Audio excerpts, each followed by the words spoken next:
신규 확진자 수, 오늘 또 가장 많은 수를 기록했습니다. 1,097명으로 닷새째 1,000명을 넘기더니 이제 1,100명에 육박한 겁니다. 더 걱정인 건 사망자도 엿새째 두 자릿수대를 기록하고 있고 또 병상을 기다리다 숨지는 확진자 역시 끊이지 않는다는 겁니다. 게다가 서울 동부구치소, 또 여러 요양병원 등에서 새로운 집단 감염이 계속 이어지고 있어서 당분간 확산세는 꺾이지 않을 것으로 전망됩니다. 중요한 건 환자들을 어서 치료하고 또 바이러스가 여기서 더 퍼지는 걸 막는 것이겠죠. 오늘은 각 현장을 연결해서 한 곳씩 점검해 보겠습니다.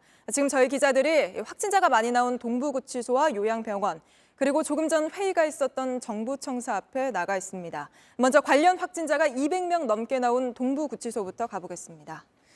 자, 강현석 기자, 지금 동부구치소는 현재 폐쇄된 상태인 건가요?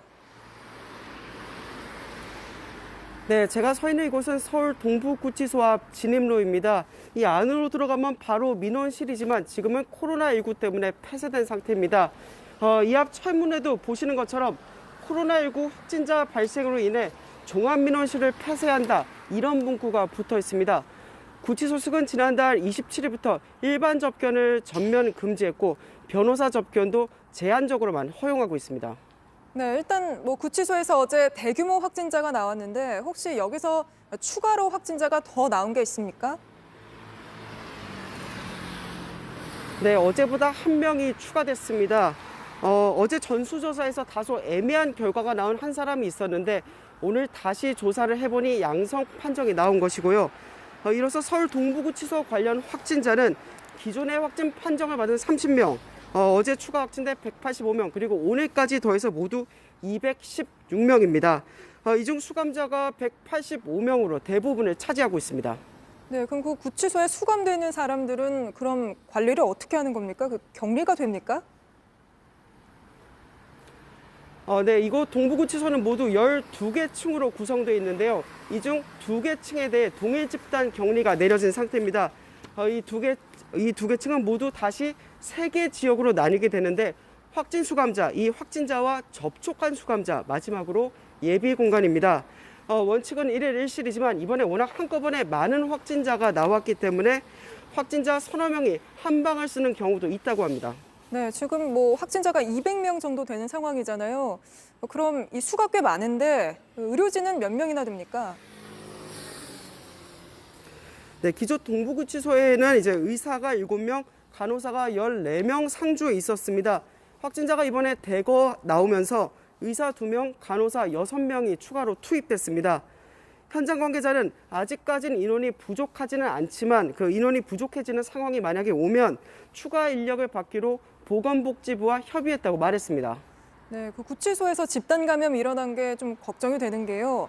그 수감자들이 구치소에만 있는 건 또 아니잖아요. 조사나 재판받으러 나가지 않습니까? 꽤 많은 사람들이 법원을 다녀왔을 것 같은데요.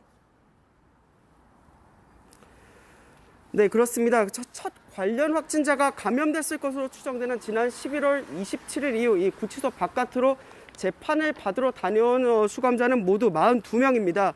대부분 서울 동부지법 그리고 서울 북부지법에서 재판을 받았는데 판사와 직원들은 현재 코로나 검사를 받고 있고 아직까지 확진자가 나오지는 않았습니다.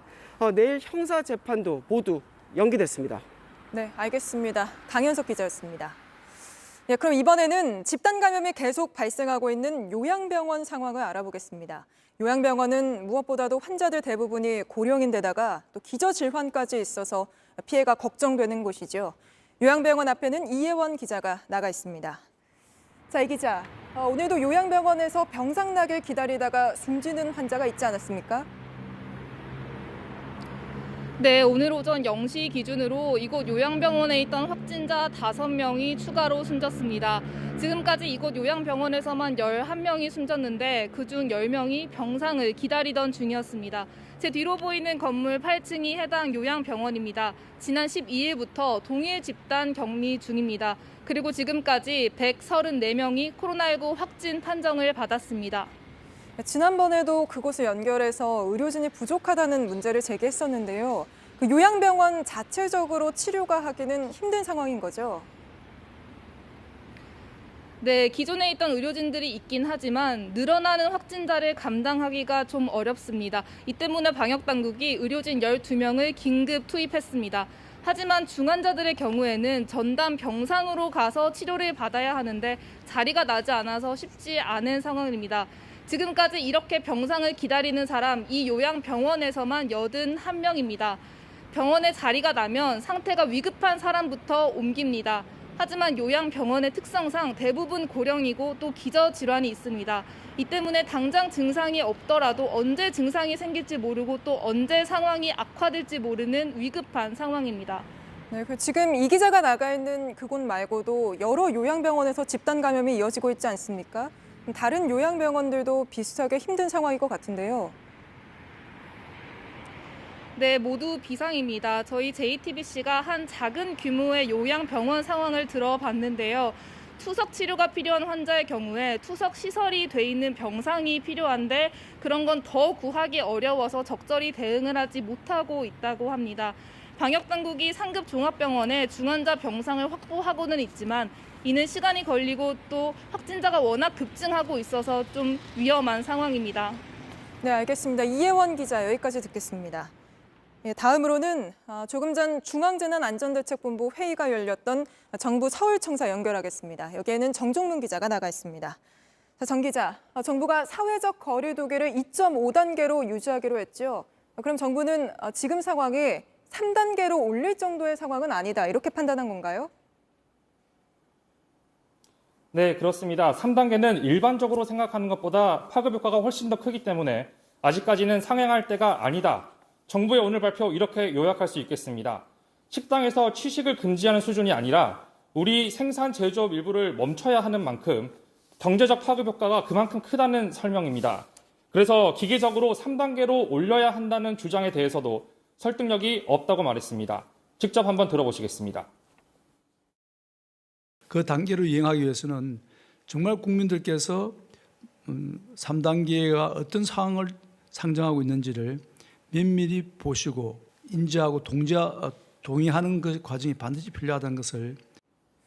네, 하지만 오늘도 그 마트 모습을 좀 보니 3단계로 올라갈 수 있으니까 생필품을 사둬야 하는 거 아니냐, 이런 시민들의 불안은 여전한 것 같던데요. 네, 그런 불안을 의식해서인지 3단계로 격상을 하더라도 생필품을 확보하는 등 일상생활은 가능하게 하겠다고 밝혔습니다. 또 일각에서 언급하고 있는 지역 이동 제한 역시 현재로선 고려 대상이 아니라고 말했습니다.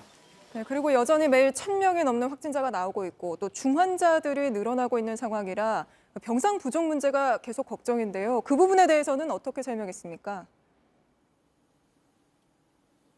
네, 정세균 국무총리는 회의에 앞서 중환자 병상은 지금이 전시라는 생각으로 하나라도 더 확보해야 된다고 말했습니다. 또 정부는 병상이 마련되면 직접 나서서 효율적으로 배정하겠다고 말했습니다. 또 자택에서 대기하는 환자들에 대한 관리 역시 강화하겠다고 말했습니다. 네, 알겠습니다. 오늘 여기까지 듣겠습니다. 정종문 기자였습니다.